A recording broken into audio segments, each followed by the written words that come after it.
చెప్పినట్టుగా గోపన్న చెప్పినట్టుగా నా కుటుంబంతో వాళ్ళకి చాలా సంవత్సరాల పరిచయం ఉంది కాబట్టి, ప్రతాపన్న కూడా పరిచయం ఉంది కాబట్టి నేను ఒక విషయం మీకు చెప్తా. ఏదైతే నేను ఎంపీగా కంటెస్ట్ చేస్తున్నప్పుడు ఉమ్మడి కుటుంబం నుంచి, ఉమ్మడి ఆస్తి నుంచి నేను ఒకటి అడిగాను.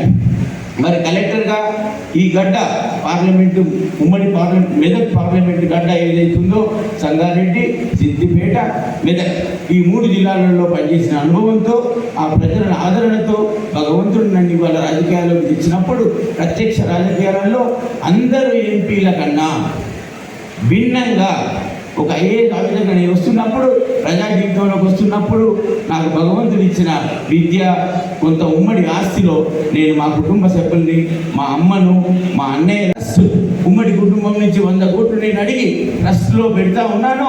ఆ ట్రస్ట్ కార్యక్రమాలు ఖచ్చితంగా మన నిరుపేద కుటుంబాలకు, మన క్యాడర్ పిల్లలకు, బీఆర్ఎస్ క్యాడర్ పిల్లలకు, వాళ్ళందరికీ కూడా ఈ ట్రైనింగ్ సెంటర్లలో ప్రతి నియోజకవర్గం లోపల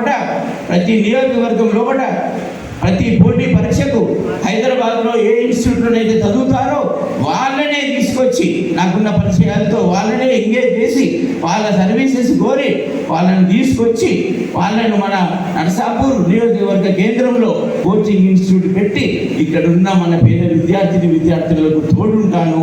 చాలామందిని పోటీ పరీక్షలు ఇక్కడే కోచింగ్ ఇచ్చి రాయించి ప్రతి కుటుంబానికి 1,00,000-2 లక్షల రూపాయలు ఖర్చు కాకుండా చూసి మన ప్రతిభ గల విద్యార్థులకు కోచింగ్ ఇచ్చి, శిక్షణ ఇచ్చి వాళ్ళందరినీ కూడా ప్రభుత్వ ఉద్యోగాలలో చేర్చే ప్రయత్నం నేనైతే ఏ విధంగా పోటీ పరీక్ష రాసి పైకి వచ్చానో ఆ మాదిరిగా మన నియోజకవర్గం నుంచి ఎక్కువ మంది వచ్చే విధంగా ప్రయత్నం చేస్తానని చెప్పి ప్రమాణంగా చేసి నేను మీ ముందు చెప్తా ఉన్నాను.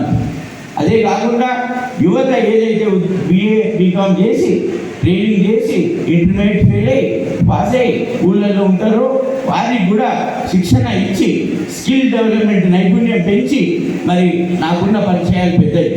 హైదరాబాద్లో 30 మంది 38 మందిని కూర్చుని నేను ఒకటి అడిగా, నాకు ప్రజాసేవనే చేయాలి, అధికారికంగా ప్రతిష్ట వచ్చింది ఈ ఉమ్మడి మెదక్ గడ్డ నుంచి. మరి అధికారిగా దేశంలోనే మంచి ఐఏఎస్ ఆఫీసర్గా ప్రతిష్ట వచ్చినప్పుడు ఎంపీగా కూడా నేను చనిపోయిన తర్వాత, ఈ నేల గడ్డ మీద చనిపోయిన తర్వాత పలానా పార్లమెంట్ సభ్యుడు ఉంటే, పలానా వెంకట్రామరెడ్డి ఎంపీగా ఉంటే, మరి ఆయన నిజాయితీగా పనిచేసిండు, ప్రజల కొరకు పనిచేసిండు. ఆ ట్రస్ట్ కార్యక్రమాలు 50 సంవత్సరాలు ప్రజల గుండెల్లో ఉండాలనే కోరిక తప్పితే నాకు ఇంకేం లేకుండా రాజకీయాలకు వస్తున్నానని మీ అందరికీ కూడా హామీ ఇస్తా ఉన్నా. నేను పోటీ పరీక్షలో రాసి ఇవాళ విద్యావంతులైనా, కలెక్టర్నైనా, మరి గ్రామీణ కుటుంబాలలో, పేద కుటుంబాలలో, మారుమూల పల్లెలలో మనకు ఎంతోమంది ప్రతిభ గల విద్యార్థులు ఉన్నారు.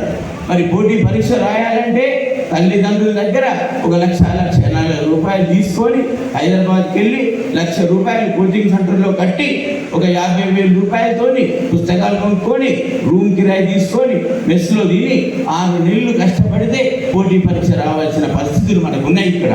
మరి అలా 1,50,000 రూపాయలు ఖర్చు చేయని పేద కుటుంబాలను, తల్లిదండ్రులను అడగక మన విద్యార్థులు సతమతమై ఆ 2 సంవత్సరాలు 3 సంవత్సరాలు డిగ్రీ తర్వాత ఇంట్లో ఉండి ఎటు పనికి రాకుండా పోయి 3-4 సంవత్సరాల తర్వాత ఏమి చేయలేని దిక్కు చేయలేని పరిస్థితులు ఉండి వాళ్ళ జీవితాలు కూడా కరెక్ట్గా ప్రయాణం చేయట్లేదు.